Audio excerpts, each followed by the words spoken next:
Good afternoon, everyone, and a warm welcome to our third Mini Masterclass of 2025, titled Crafting Your Personal Value Proposition.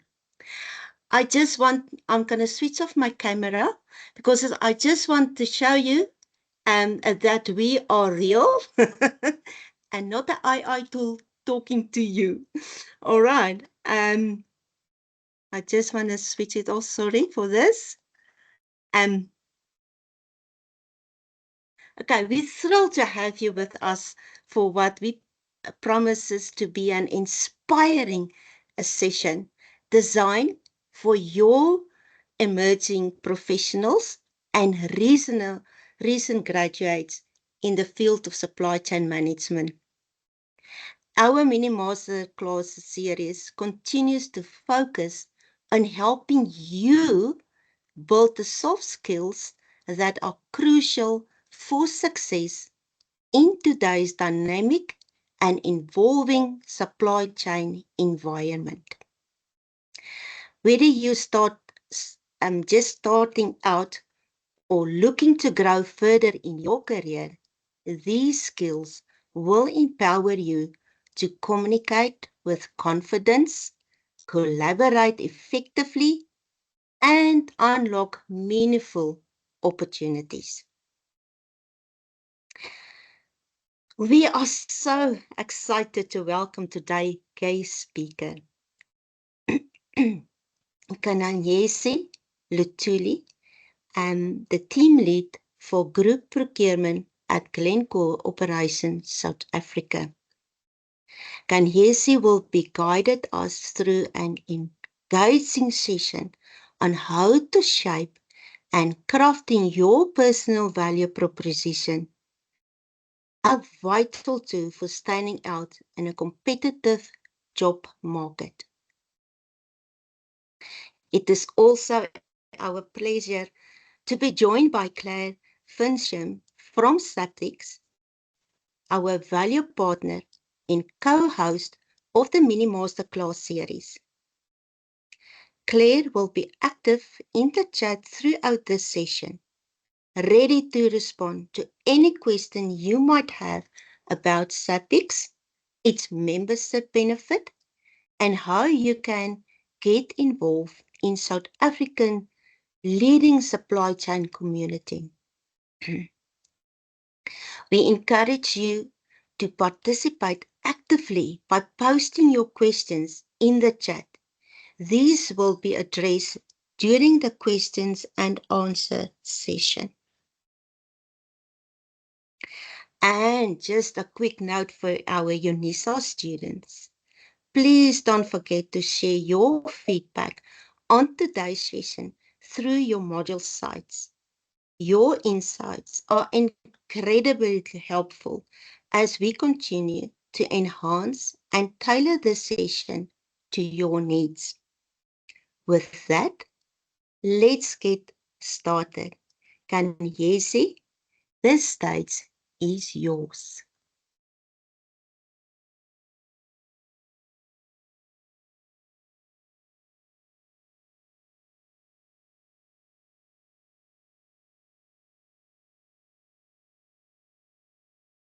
Sorry, Nkanyezi, you are muted. Please unmute.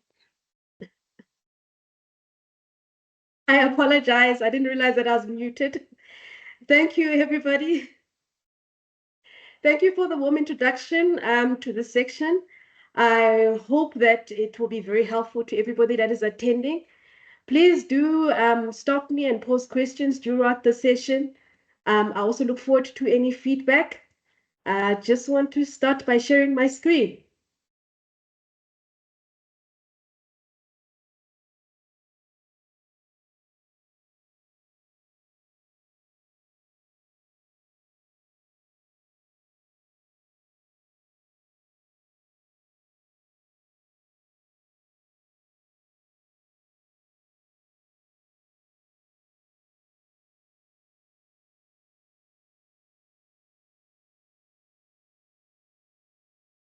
Can you confirm if you guys can see my screen? Not at the moment.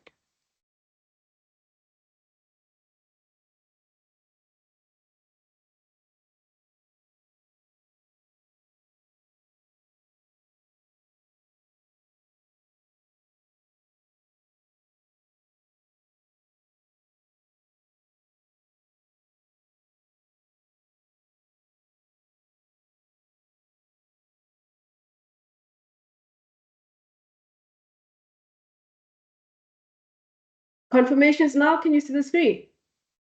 Yes, we can. Thank you. I apologize for the interruptions.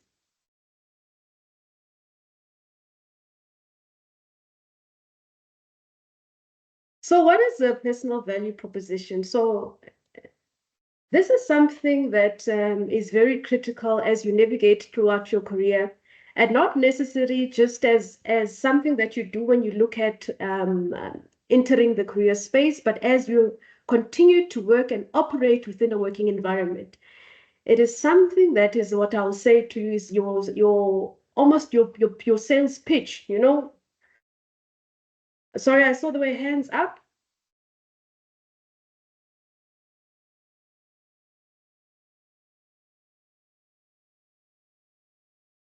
Sorry, you can continue.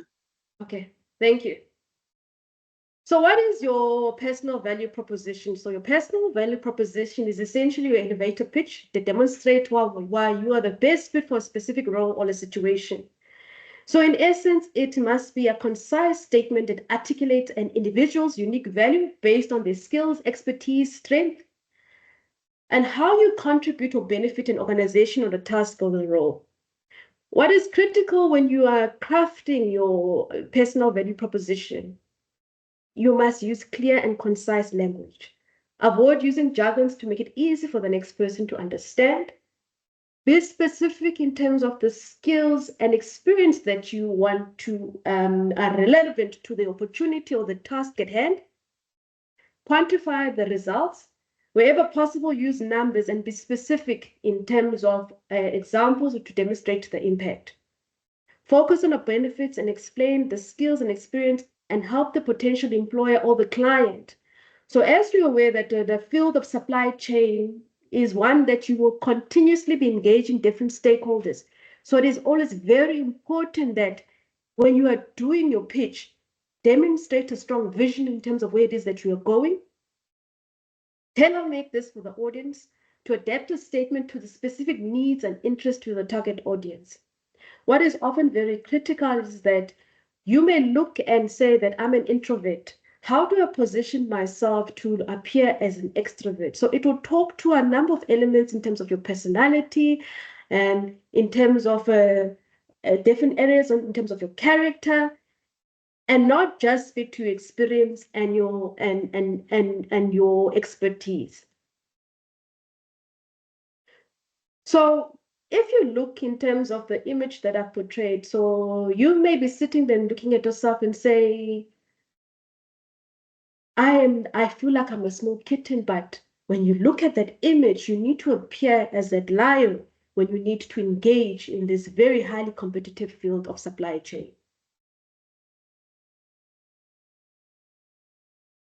So at a high level, what are the examples of some of your value proposition statements?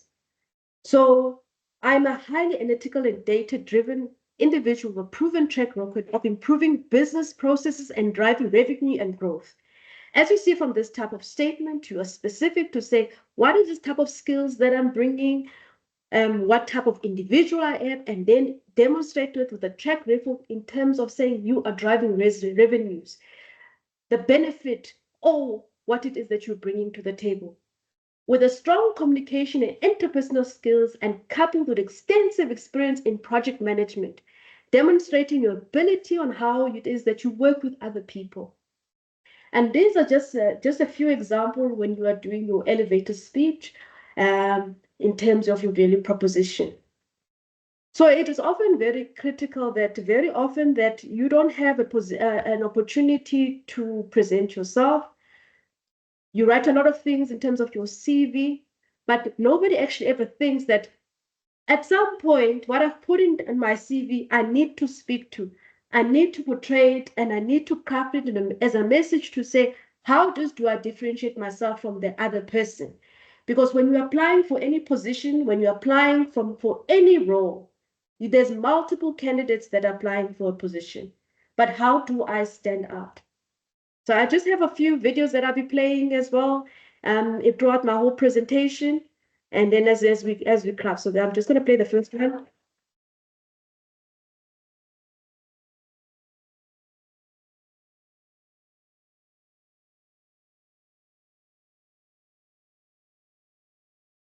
So very often we get very comfortable that once we've sent that CV, you've sent that information, your expectation is that everything should be covered, the recipient should actually understand who I am.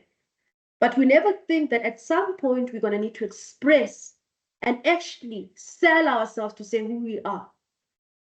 So crafting your value personal proposition looks at a number of things. It looks at your personality, your character, how you differentiate yourself from other people, how you create credibility. It has to be relevant to your target audience, and also create a sense of affinity, how you attract those other people to be wanting to work with you. So I'm going to cover those few elements as well in terms of what drives your personality. So let's start with the first one. Personality refers to a person's unique and enduring characteristics, including the thoughts, feelings, behavior that shape how we interact with the world. There are a few key aspects that actually create what our personality. So we've got our thought patterns, our behavior, our triumphs, our emotional responses. All these are developed through a number of things. So the developmental stage in terms of our personality comes from genetics, social roles, and environment. So if you see then, in terms of the personalities, there's a number of personalities that exist in the world. Just this picture that demonstrates some of the personalities. So this is one that I've taken from People Hawk, where they're demonstrating the type of personalities that it exists in terms of the world. You have collaborators, flexibility, creator, and external. So you've got people that are shapers, mentors, pioneers, brokers, achievers, directors, anchors, and analysts. The question that you'll be asking is that actually, in my role as a supply chain professional, I have to apply all these aspects in terms of the job. It is very important that you do not stay in terms of the comfort zone. I may be an introvert, however, my job may require me to be an extrovert. And these are things that I need to consciously be aware of in terms of being relevant and applicable to my target audience, because at some point you are going to be required to collaborate, you are going to be required to be flexible, you are going to be required to take on your creative side, do things first, be pioneers, do things fast in terms of ensuring that you deliver your targets at a specific space, do the right things, and also do the things that last. So don't be comfortable to say, this is who I am and this is who I am staying to be. So Deloitte and a number of companies such as Ernst & Young, Deloitte, and KPMG have conducted a number of research to say, what is the type of 4 personas that we're going to be requiring in terms of the future as a supply chain professional? Because supply chain touches on a number of elements, and we know that we've now evolved in terms of the type of skills that are required. They've identified 4 types in terms of Ernst & Young, which is a technologist, because we've moved into the digital age in terms of robotics, AI. These are the type of people that will design, configure, and implement and maintain emerging technologies such as robotics, AI, machine and learning tools. You have the orchestra, the orchestrator. Those are the people that are artistic in terms of leading, vision-led people who unlock the potential to improve driven internal collaboration with holistic view in terms of the ecosystem that we operate in supply chain. You have the innovator who drive new opportunity sales and bring commercial lens to the business outlook and are big picture thinkers. And you have the analyst.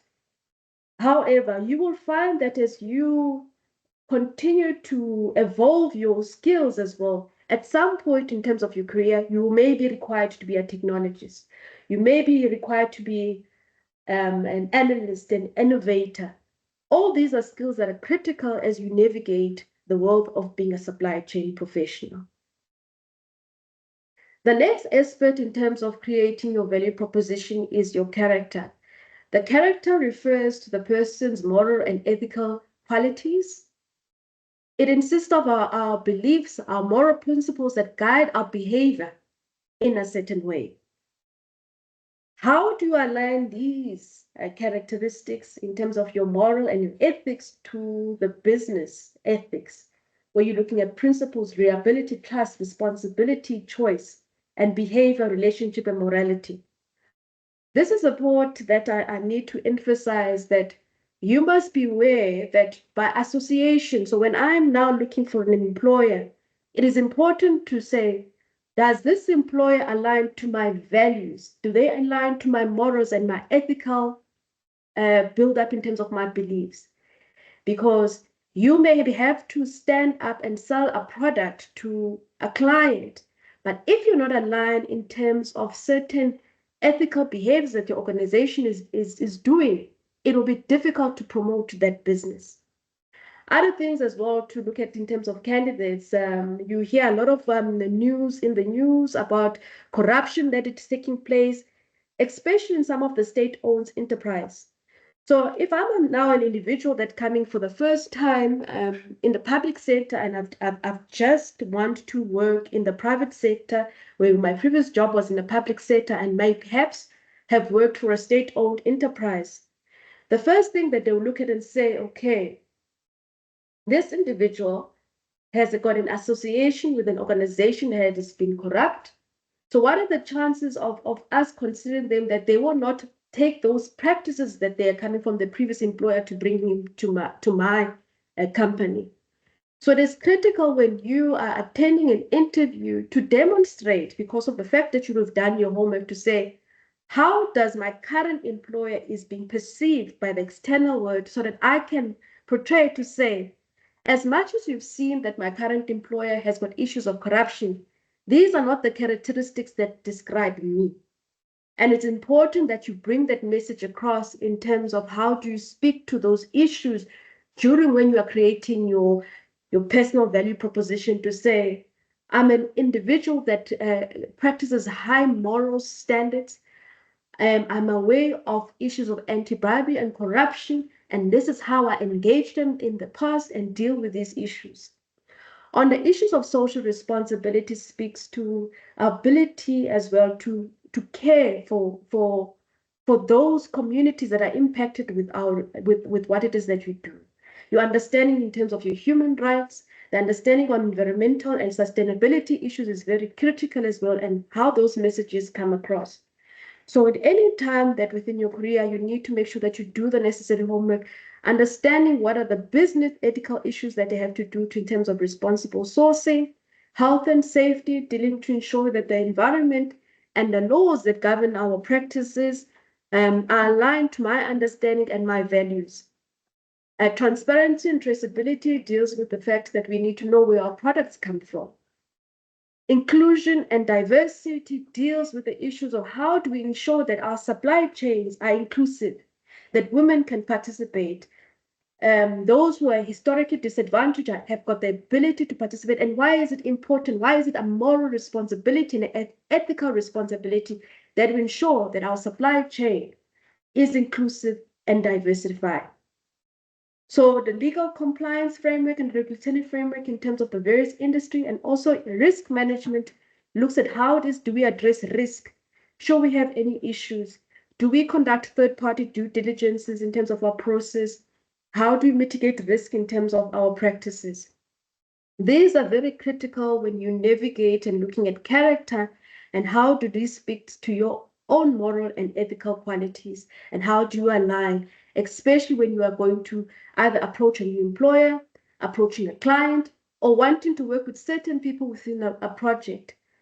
If they do not align, it will be difficult for you to work with these people. Then when we look at the element of differentiation, what sets you apart from your competitors? So just as an interesting caption, they've conducted an interview, and then they say both job candidates are equally educated, equally experienced, equally qualified, but one of them plays Lila on his armpits. So what it is that is going to differentiate you from other candidates, because in most cases, all of you have got the necessary experience, all of you have got the necessary qualification, but you need to stand out from the rest. Some of the important things that to remember as a supply chain professional, you need to follow what we call now a whole brain approach in terms of the skills that are required for supply chain professional. Anytime that you're selling your value proposition, you need to demonstrate your ability to be competitive and align your ability to be analytical, logical, precise, repetitive, organized, detail-oriented, scientific, detached, and literal. And sequence processing becomes very critical. And how do you encompass it and work together to become creative, imaginative, intuitive, and conceptual, and be big picture thinking and business savvy, where we talk about your ability to collaborate. So as a supply chain professional, you have to have a whole brain approach and not be stuck on a specific saying that I'm left brain or right brain. And this is what differentiates you from the rest in terms of your ability to be able to tap into your right brain and your left brain when you're engaging with your clients and when you're also doing your work. And how do we look at and ensure credibility and trustworthy when we are now looking at building your value proposition? What is very critical, one of the things that is a starting point when you want to build credibility, it is crucial to establish trust and confidence in your ability to deliver on what you promised. A strong value proposition needs to be believable and demonstrate your unique skills and experience to benefit the potential clients or the employer. Key things is time management. Always be on time. Whether you are delivering on a project, whether you are coming from for an interview, time management is critical. I know time management is one of the skills that UNISA also has in place, especially for students, where they are trained on delivering in terms of their assignments, where you have certain timelines that you need to deliver on. What is also very critical in terms of building your credibility is your qualification and expertise. Ensure that you have qualifications that are aligned to the job that you are currently applying for.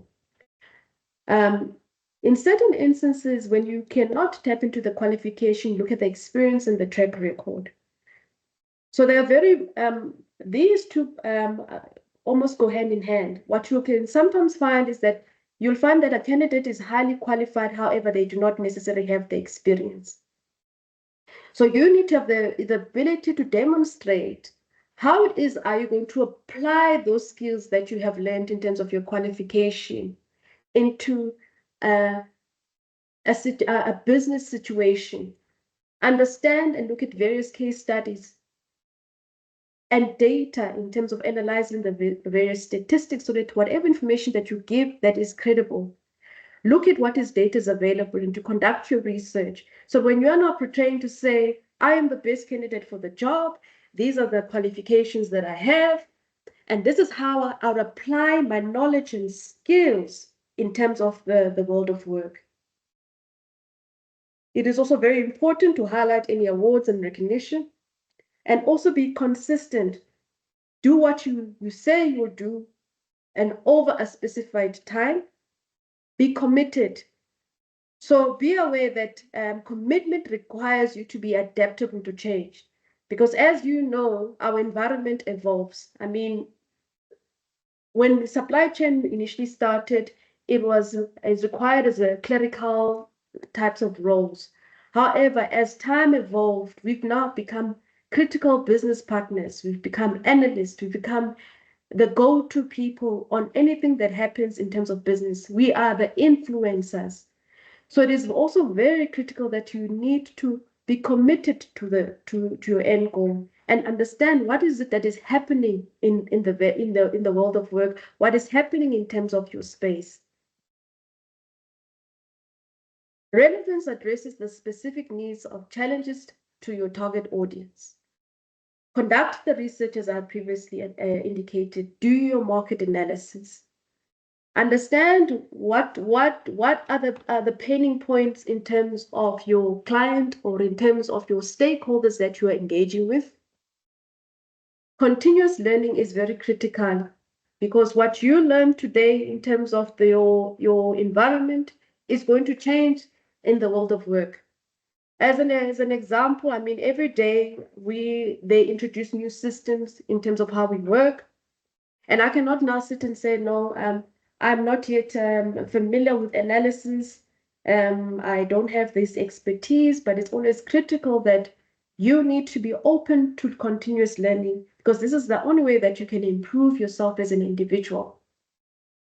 You need to be adaptable and stay abreast on the latest trends that are happening in terms of the industry. And not just the industry, because supply chain hits every single element of a company. Networking and building relationships is very critical.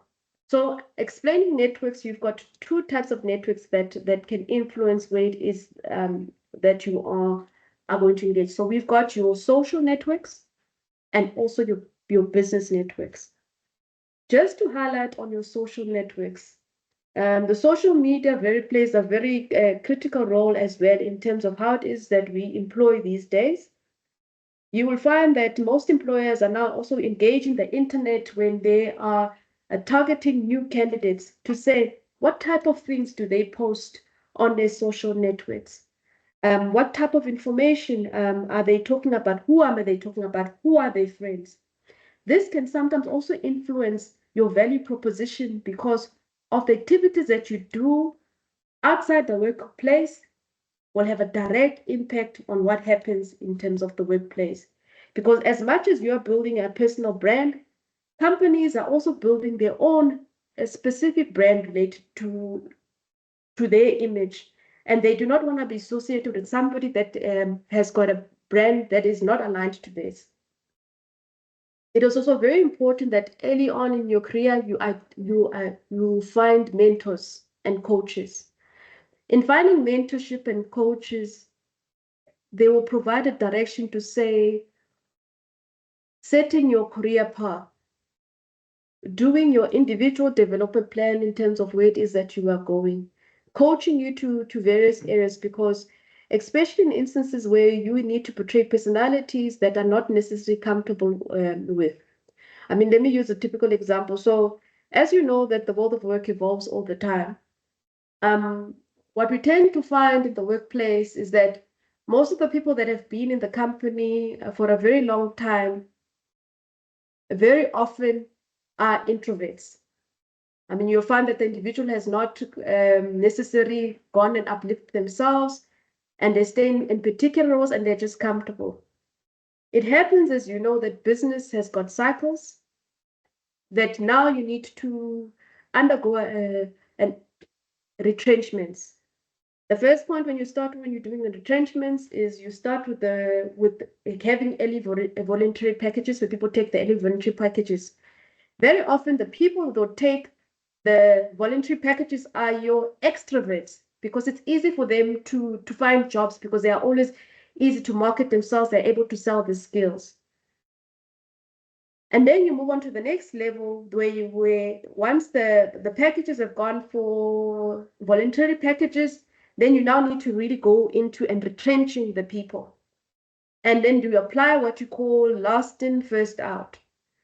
And then the last in is often the guys that have got often are new to the company because extroverts are continuously finding new opportunities, continuously finding new jobs, and then you're stuck with the introverts. So it is also very important that as a manager, for those of you that are working, you also expose your own people to the various elements in terms of your supply chain. Make sure that you also expose the the introvert to more of the jobs that require them to be extroverts, where they're required to do negotiation, where they are required to communicate with key stakeholders in terms of the business, to ensure that you have a plan should in any case that the company undergoes that cycle where you may be required to retrench, that at least that you retain the talent within your organization.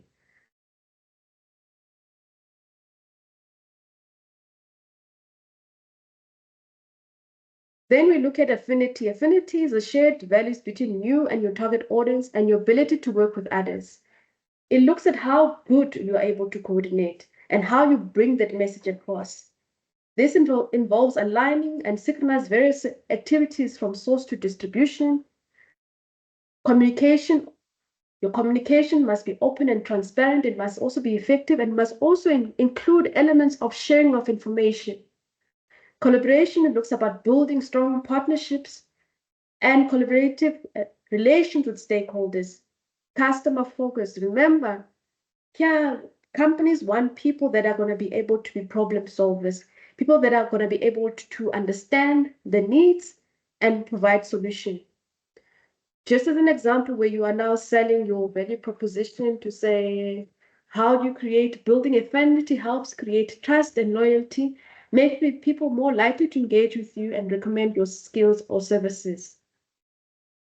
I am just so an example of a statement that you make that speak to affinity. It will be like, I'm not just a consultant. I'm a partner who understands your unique business challenges and helps you achieve your goals on all, making the experience enjoyable and collaborative. So this is how you necessarily sell your value proposition when you want to speak to affinity. Just to highlight then in key points in closing, it is critical when you are building your value proposition. Analyze your strength because you want to promote your strengths and your expertise. Be authentic. Stay relevant. Keep it concise. Tailor to your audience that you are dealing with. Use action verbs. Just as a little video that I want to share, which reflects to the changes and when you are experiencing and in terms of the world of work.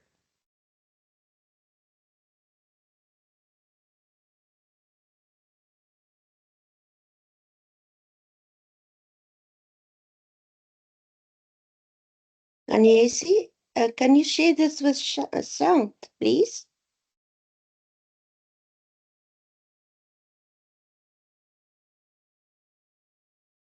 Sorry, I missed that. The sound. Can you share this with a sound with us? Okay. So because we can't hear anything. Did you hear the sound on the first video I shared? And there was none. You have to share your presentation with sound.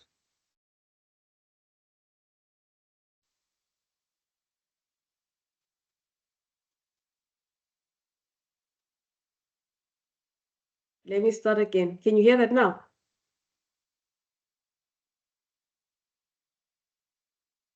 Hello? Nothing. Okay, all right. I actually wanted to share this video. Okay, I've stopped sharing, so I'll come again. So I just want to see, are there any hands?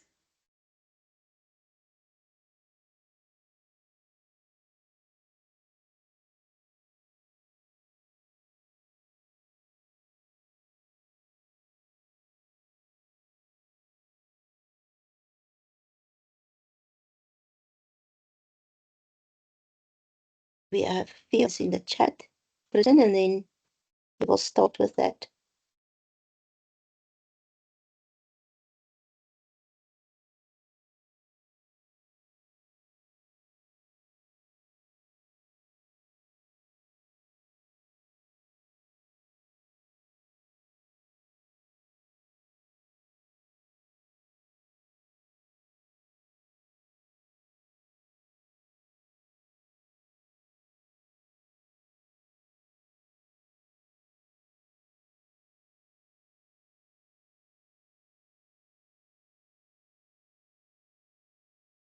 Okay, I'm not winning in terms of the video. I apologize for that. No problem.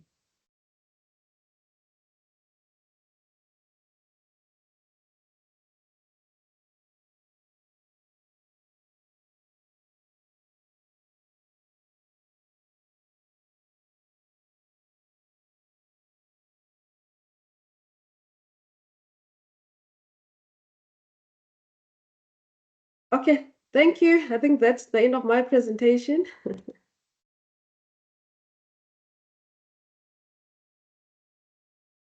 Okay, So I'm I going to see, start here. Yeah. okay, I see I've got hands up.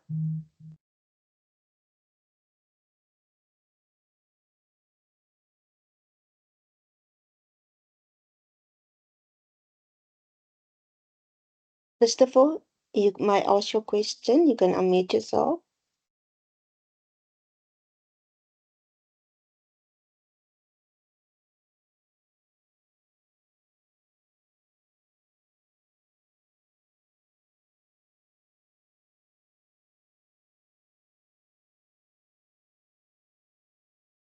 Christopher, you can unmute yourself and ask the question.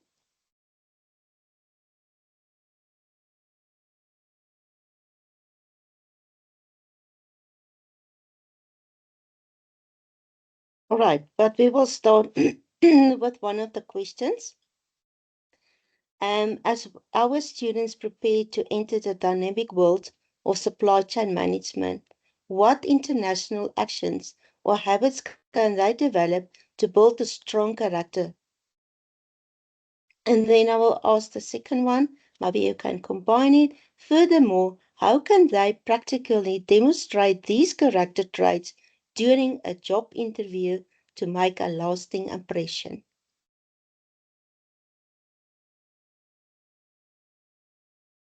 Sorry, can you ask the first question again? Okay. As our students prepare to enter the dynamic world of supply chain management, what international actions or habits can they develop to build a strong character?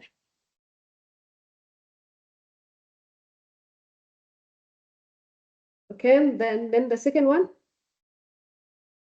Second one was, furthermore, how can they practically demonstrate these character traits during a job interview to make a lasting impression? Okay, so as a starting point is that when you are going to meet your employer, and for the first time, potential employer, you've just now been invited to an interview. The starting point is that you need to do your research. Understand the company that you are going to be working for.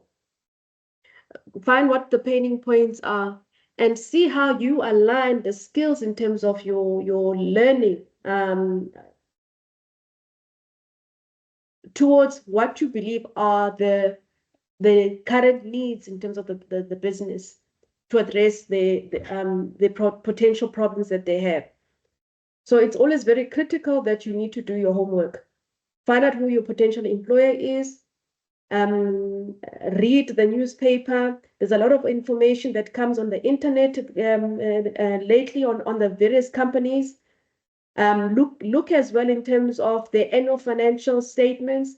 Look as well in terms of how they are also performing in terms of the market.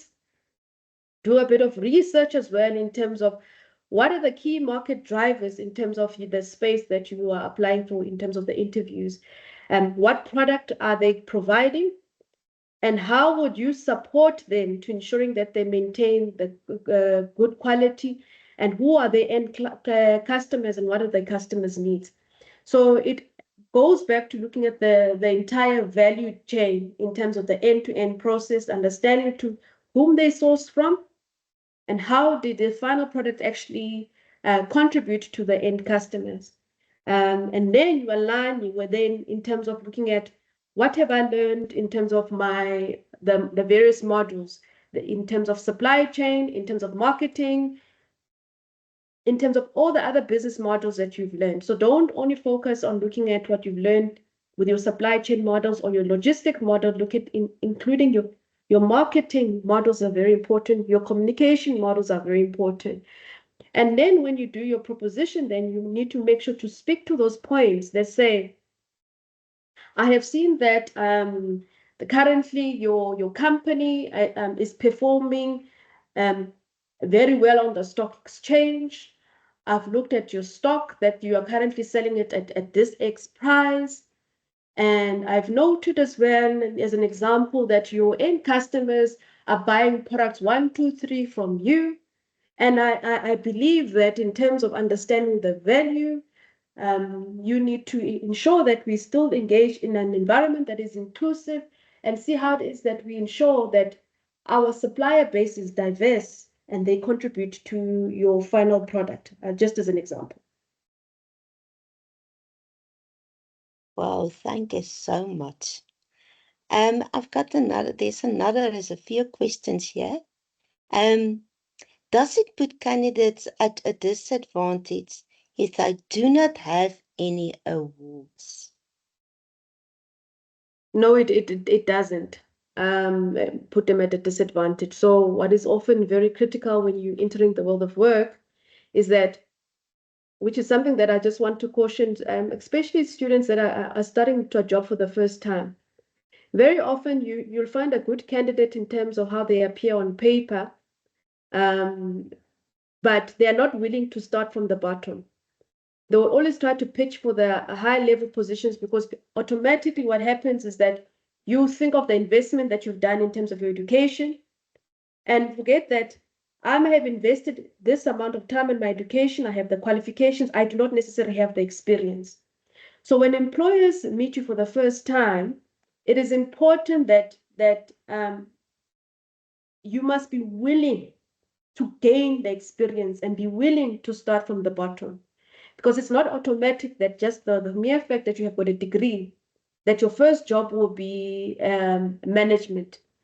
It will be an entry level because you already have other candidates that you're competing with that have got the necessary experience, have got the necessary track record in terms of the applying their skills and expertise in the world of work that may be at a more advantage than you are. So it is always very critical as well that to also be conscious and aware on the type of jobs that you're applying for and be willing to start from the bottom.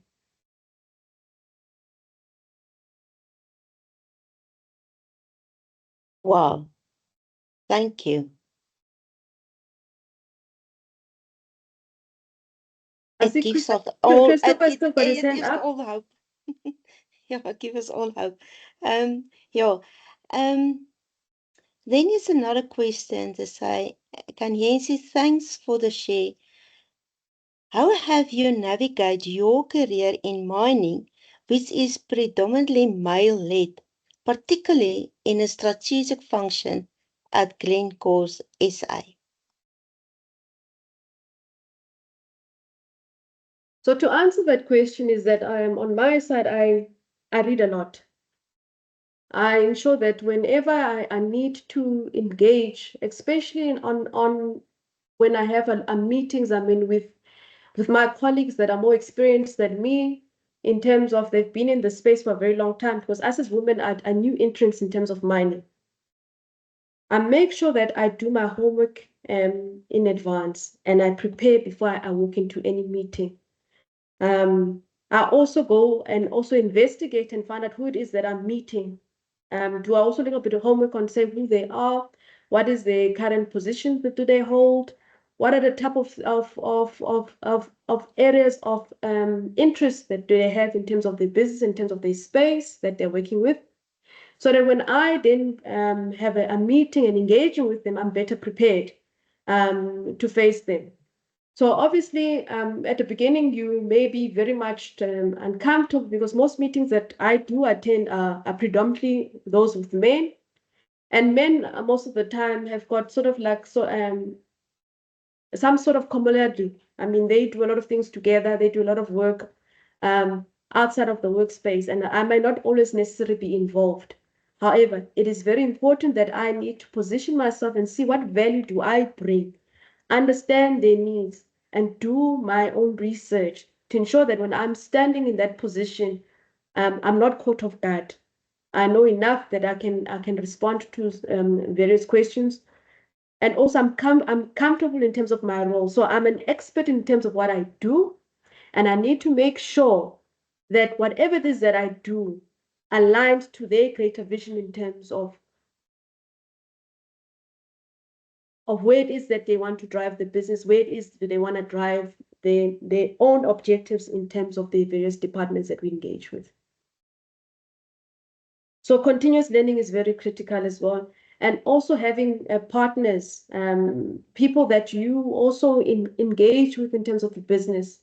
You do not work in silos, you do not work independently, and it's always very important to get other people involved as well, especially when you need to prepare for important presentations, to ensure that you've got buy-in even before you go into that meeting, so that by the time that you are at that meeting, at least you've interacted with some of those people outside of the meeting, and that you are in a more comfortable space, because you can be intimidated if you're walking in a room and have not necessarily had those one-on-ones with those individuals.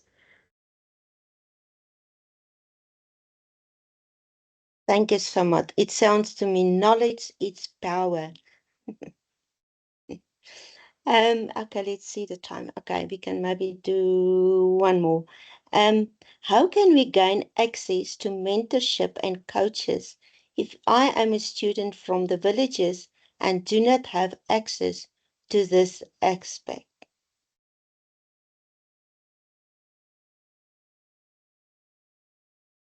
So this is a good starting point that UNISA has in terms of the networks that you've created. Try to network and see as well in terms of your social networks. Speak to the people that you engage with socially. If I'm, for example, interested in working for example, I'm going to use an example. I want to work in a company that does logistics. Try to see as well, engage even the HR business partners to say, are there opportunities for me as an outsider to have a mentor in your organization? You know, sometimes you never know until you ask. There are also other platforms that have mentorship and coaches that also exist. Again, it goes back to conducting your research. Organizations such as SIPS, organizations such as SAPEX here that you will be having a speaker speaking to today, also should allow those opportunities as well, especially in the area of supply chain, because a lot of people from business are also members of these organizations to say, we are looking out for mentors for young students who are part of our members. Are there any volunteers? And it also important as well when you also approach and look at your LinkedIn networks. LinkedIn has got a lot of people as well that you pick up. If somebody is now willing to connect with you on LinkedIn just as a request, ensure that you use that online platform effectively. Do the first intro to say, I'm a student. I've noted that on LinkedIn you are a leader in an organization or a senior management. Would you be willing to consider me to be your mentee? So it's all about asking. So you'll never know. I mean, you've got nothing to lose. I mean, the worst thing they can say is no.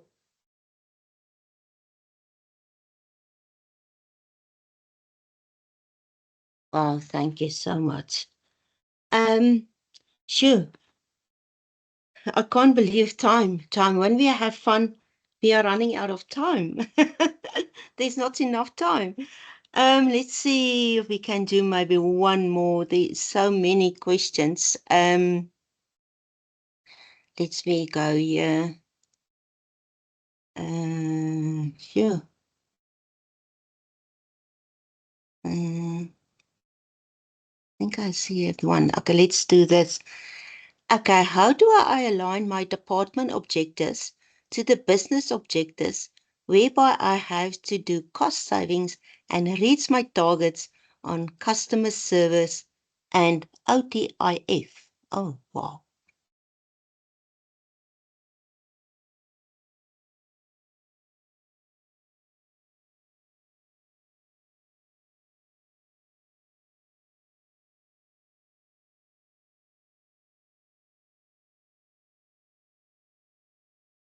So this will look at what KPIs have you currently put in place,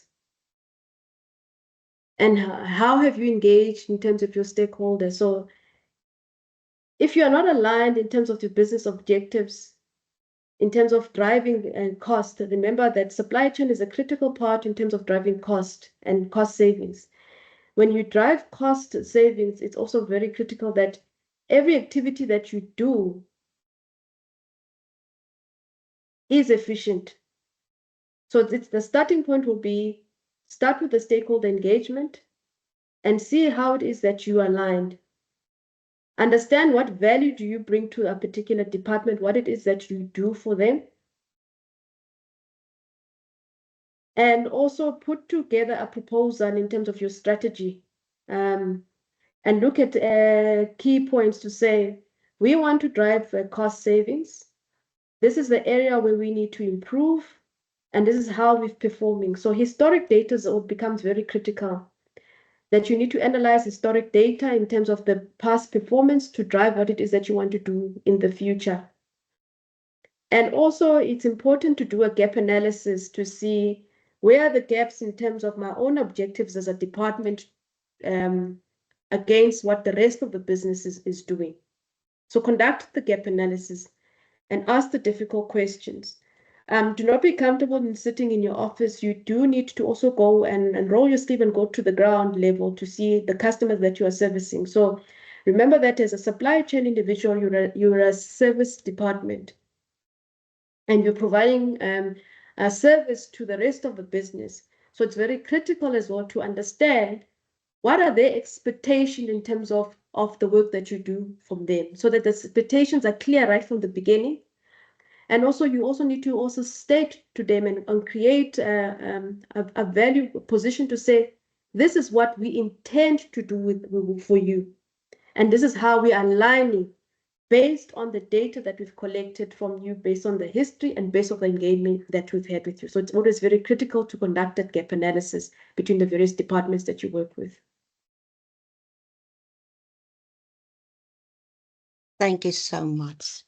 Yo, can we give our presenter a raise of a hand clap? Thank you so much. Wow. Yes, yes, yes, yes. Yo, and just like that, we reached the end of today's mini masterclass. I'm sorry we can't answer all the questions, but a big thank you to our incredible speaker for sharing such valuable insights with us, and to each of you for taking the time to join this session. We truly hope you found this discussion as inspiring and thought-provoking as we did. I still have goosebumps. I just have to say that. Um, if you like to revisit today's session or catch up on any of the previous mini master classes, you can find the full collection on our YouTube channel. The link will be shared in the chat shortly. As we look ahead, we love for you to stay connected. As you see, it is important to have the right, let's put it, connections. We need to do networking. Be sure to sign up for our mailing list. Details are in the chat to receive updates and upcoming sessions, including the launch date for our first mini masterclass in semester 2. Thanks again for being part of the journey. Until next time, take care and have a great day.